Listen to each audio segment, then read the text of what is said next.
Hi, everybody. This is meant to be informal. This is meant to be very short. It's a press point. The idea was that Cass Sunstein would come along and talk to you, and he might very well want to do a couple of minutes just on what he's going to tell the world.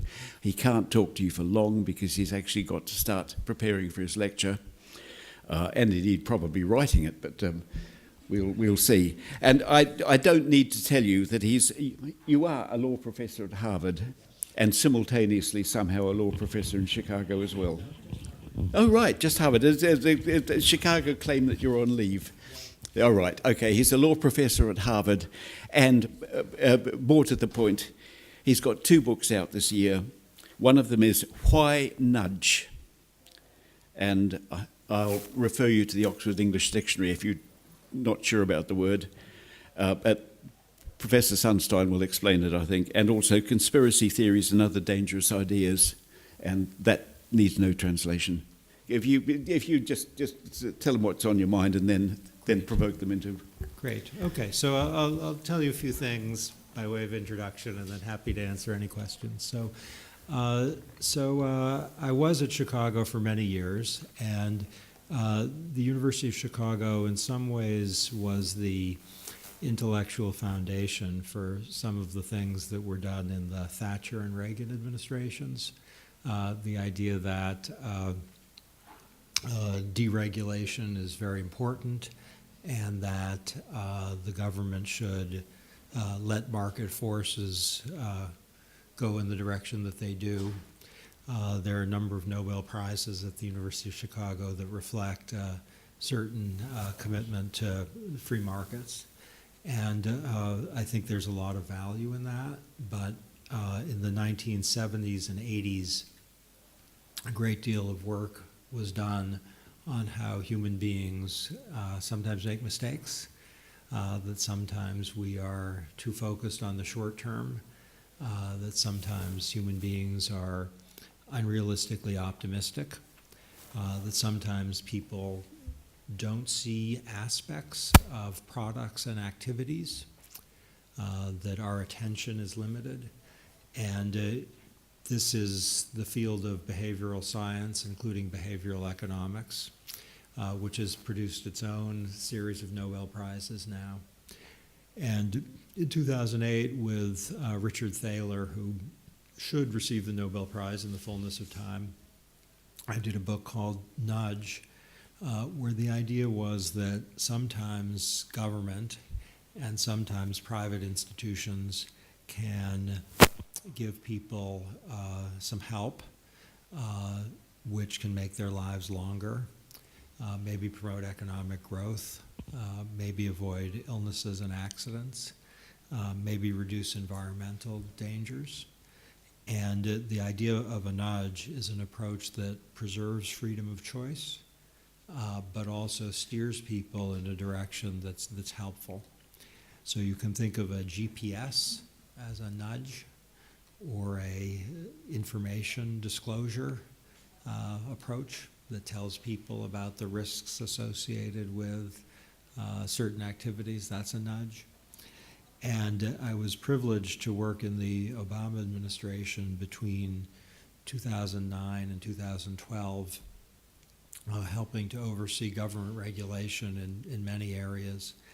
And one of our goals was to try to improve health, safety, and the environment, while also promoting economic growth and maintaining freedom of choice.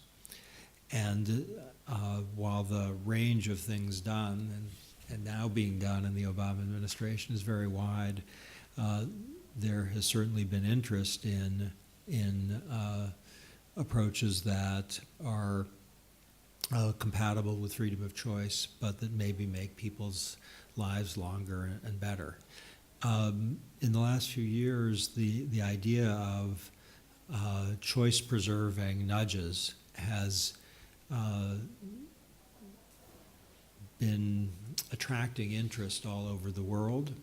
So the United Kingdom has a behavioral insights team, sometimes called a nudge unit.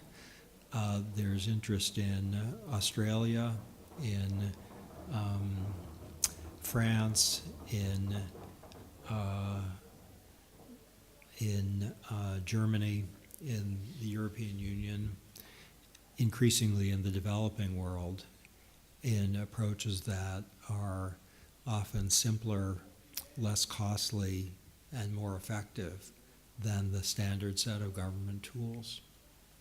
I think in some ways the idea of using behavioral science in policy is in its adolescence, no longer in its infancy, but we're certainly at an early stage.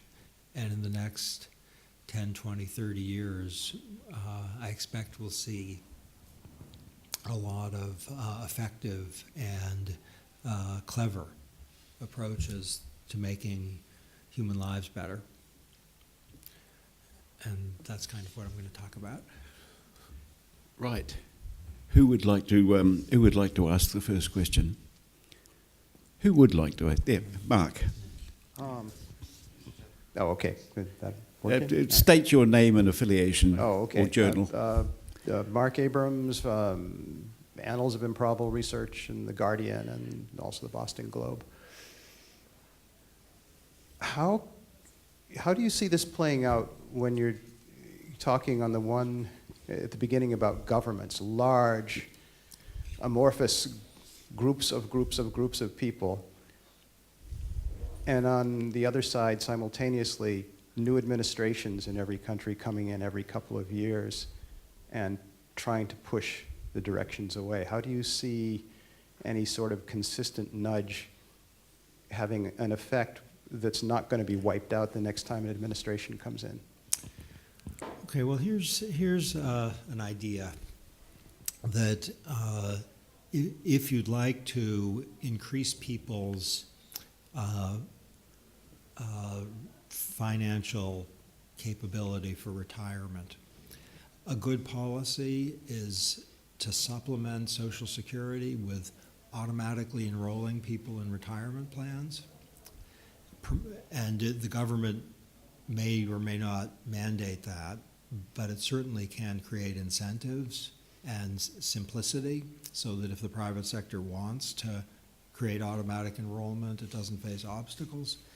And Republican administrations in the United States have been keenly interested in that. Prime Minister Cameron in the United Kingdom has been most interested in that, and President Obama has been interested in that. So that idea transcends political division. And if, sorry? I don't know of any evidence that Vice President Cheney is skeptical of automatic enrollment in retirement plans. So I would expect that whoever is the next leader in the United Kingdom or the United States or in other nations, that this nudge will remain popular. So another way to put it is the GPS isn't something that divides people along political lines.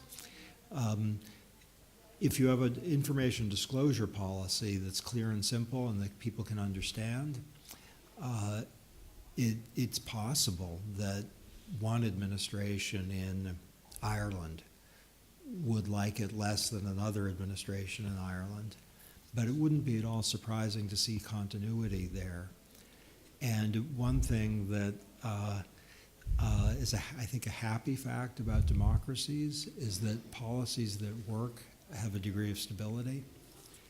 And the policies I'm going to discuss and the nudges that we've seen have not divided people along political lines. The general idea of nudging has been politically controversial at times in both the United States and the United Kingdom. But I think the general idea is more controversial than the particular practices. I mean, of course, you're right that a policy can be changed, but the policies that are in the general category of nudging, I think are more likely to be stable because they tend to be less expensive and intrusive. And I hope we'll see incremental improvements over time, that the policies get better as we learn more. But it would be surprising if we catalog the set of things that have been done in the United Kingdom or the United States or in other nations that have been interested in the European Union. It would be surprising to see a high level of instability as administrations change. I mean, you could imagine more, I think, that from one administration to another, the environmental policies that involve commands and mandates could be changed. President Obama's interested, obviously, in reducing greenhouse gas emissions, and that was not a focus of the Bush administration. Democratic administrations are more likely to be focused on climate change than Republican administrations in the United States. But those nudges that are concerned with the environment tend not to trigger political opposition. And I'm thinking in Europe that the European Commission's interest in having nudges, I wouldn't expect a high degree of instability there, though, of course, you're right, it's possible. Do we have another questioner? Yes. State your, once again, the name and name, rank, and serial number. My name is Judy. I'm from Israel. First of all, I want to say that I'm pleased to meet you because I keep reading other books that quote you, and there are many of them. So first I want to ask if you see, yesterday we had a talk actually on Copenhagen and changes in city planning. And I think maybe an example of a nudge could be that taking away lanes from cars and giving them to bicycles. Would that also be a form of a nudge that, you know, changes people's habits? Is that an example of what you're talking about? I think it's a little more aggressive than what I'm talking about. So a nudge might be an advertising campaign that says it's easier economically and it's more fun and it's better exercise to use a bicycle than a car. So that would be like a GPS. If you change the architecture of the city, it's in the same family as a nudge because you're not banning anything, but so it's in the extended family, but it wouldn't quite fit the definition.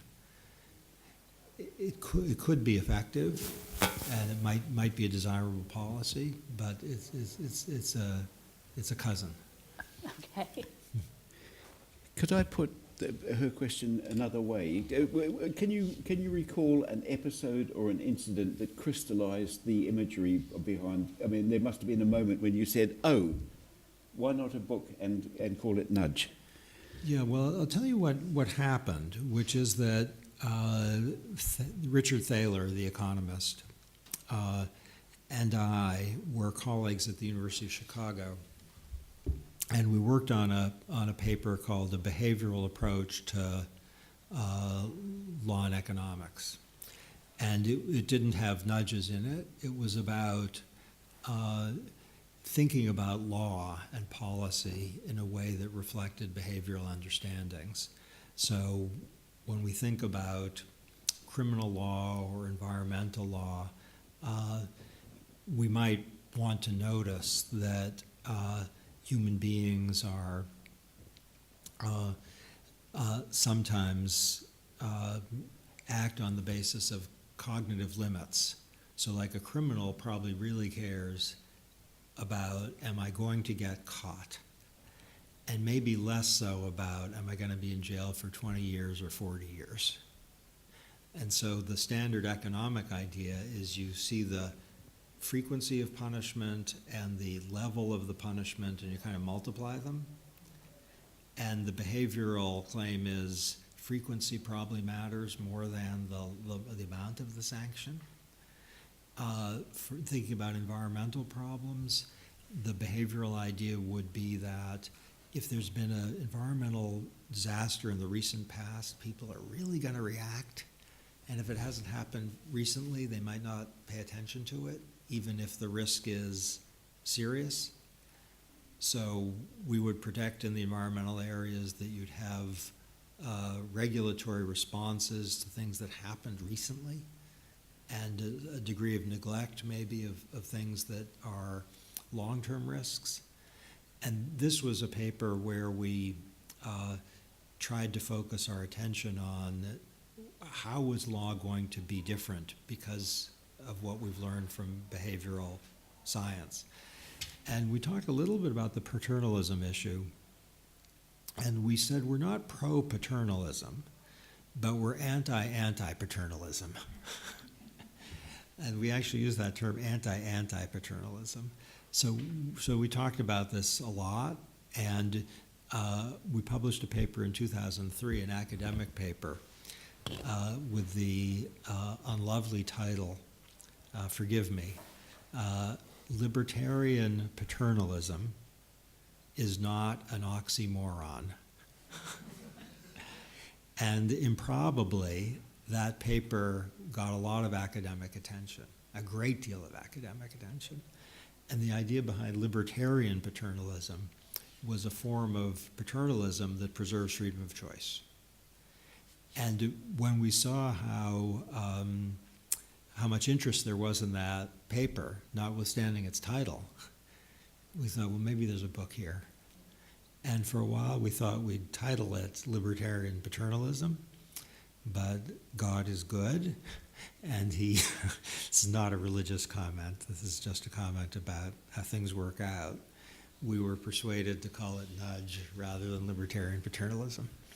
Who persuaded you? Actually, the origin came, if you have a book that has some potential, you talk to a lot of publishers, and there was one publisher that said, you should call it Nudge.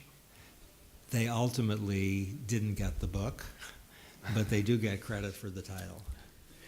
There's time for one more question, and Cass actually has to go and give a plenary lecture very shortly, so it needs to be a short question and a short answer, or conceivably not at all.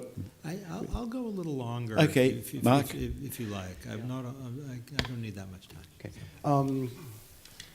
Could you name some names of countries? Are there some countries you've noticed that seem to have built this into the way they live life more than other countries, and maybe a few examples of countries that seem at the other extreme, where this just is against their normal way of doing things? I don't consider myself an expert on international practice in this area, so the only country I know well is the United States, which is, my own. You're not being diplomatic. Somebody else would answer that question. It's not about diplomacy. It's about my own experience. So from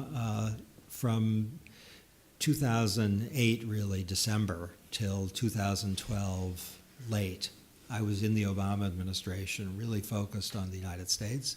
And since that time, I've done academic work mostly, and I haven't been, an international consultant by any means. So I'll tell you what I know about. The United Kingdom has a behavioral insights team. So they are one of the world's leaders in the sense that they have a dedicated entity whose job it is to think about nudging and other behaviorally informed approaches. So they are certainly would be highlighted as a country that's advanced.